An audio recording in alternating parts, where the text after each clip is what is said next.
Hi, I'm Dr. Cass Smith from Private Practice Ninja, and today I want to talk with you about what makes a great testimonial. What makes a great testimonial, and how can you get better testimonials from your patients? Many clinicians I know are currently relying pretty much solely on testimonials that are gathered by sites or platforms such as I Want Great Care, Doctify, Trustpilot, yeah? And that's great, and they can be super helpful, and they have big search engine pull. But when patients are leaving reviews there, they're pretty much left up to their own devices, and that doesn't always lead for the best testimonial. So, what makes a great testimonial? How can we get them? And what do we need to do to make sure that those testimonials are seen? Let's start with the bit that people think is hard, the asking for the testimonial. And as Andy Crestodina, who is all things SEO and marketing genius, would say, it's best to start with your superfans. You know, the people who can't say enough about how good you are, they refer you all their friends and colleagues from work, and approach them if you get a nice cue. So let's say they say to you, thank goodness for that. Do you know what? You really sorted out that IT band problem just in time for the marathon. You could send them a nice little email that says, hi Kate, it was really great to see you getting back to running. I'm so glad you're going to be on track for that marathon. Do you know what? I'd really like to help many more people in your situation. Would it be too much to ask if you could possibly leave a testimonial for me? Now, I don't want you to do this if it makes you feel uncomfortable, but it would really enable me to help more people in your situation. Let me know if that's okay, and then a smiley face or whatever it is that you do when you sign off to your patients.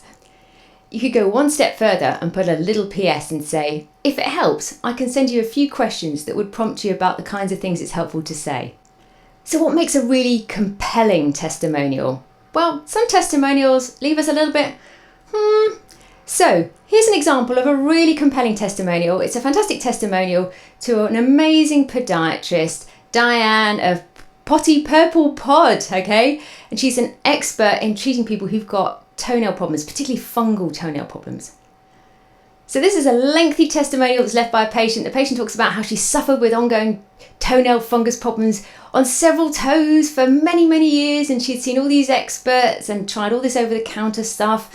And during lockdown, Diane helped her, got everything happening nicely, and it was really important to her to get this problem sorted because it's summertime, and frankly, she's a bit ashamed of, wearing sandals and showing her feet in public. And towards the end of the testimonial, she talks about how she's getting really excited about being able to wear sandals again. And it's a brilliantly compelling testimonial. Why is it so compelling? It's compelling because it does the one thing that all good testimonials should do, which is it hits on the emotion. And in this particular example, the emotion is shame. So not only did Diane help cure that fungal toenail problem, Diane cured the patient's shame. That's super powerful.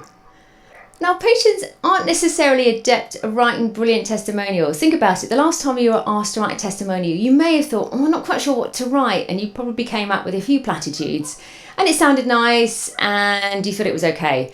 But we can guide patients through this process better, and it's helpful to ask them some questions which you can email to them, or your secretary can email them to them, and it takes them through a step-by-step process. So, for example, in your email, you can say, thanks so much for agreeing to write a testimonial for me. What was the problem that you came to see me about that you were experiencing? Had you tried anything previously? If so, what? Did it work? Did it not work? What happened as a result of coming to see me? And what was the best thing about that? It's important to try and pull in any objections so that the person leaving the testimonial can effectively overcome objections for the person who's reading the testimonial. So, did you have any concerns before coming to see me? And what would you say to somebody else who is in a similar situation to you? How would you recommend them to me? And finally, is there anything else you'd like to add? And these can be really useful words when you're trying to guide patients through writing a testimonial. Testimonials are always much more powerful when we can connect with the person who's written the testimonial, which basically means asking that testimonial leaver to kind of give their name, or even better still, a small picture. And the reason is because we're very used to reading reviews, and sometimes they can lack a little bit of authenticity, even if they were genuine. So if you're somebody who sees a picture of the person who's out running and then a little kind of, headshot picture of them being a runner, then it kind of makes you think, wow, that person's a bit like me. And that already starts to ingrain a bit of trust between the person reading the review and you as the clinician. The next thing you need to do is make sure that the testimonial gets seen. Okay, it's a beautiful testimonial, don't hide it away. So don't just leave it on sites like Doctify or I Want Great Care. Ask the patient if it's possible for them to kindly leave a review on Google. Now, in order to do that, somebody needs to have a Gmail account, but it only takes a minute or two to sign up, and many people do.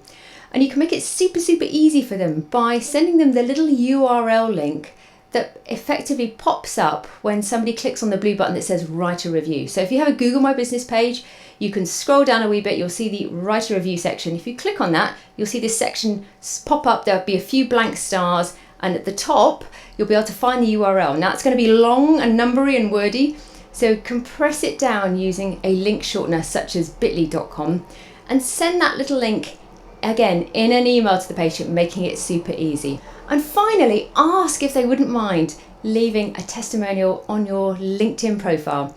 And you can send them a request for a review. And these are super powerful because they have to be genuine, and the person checking out the review can go and look at the person's review sort of profile. So again, it makes it much more powerful. So try and dig deeper, get better quality from your testimonials. Don't just leave it up to the review sites that everyone's all a bit saturated by. Make sure that you encourage the patient into saying the right things. And next time, we're going to be talking about how to persuade patients to leave you a video testimonial.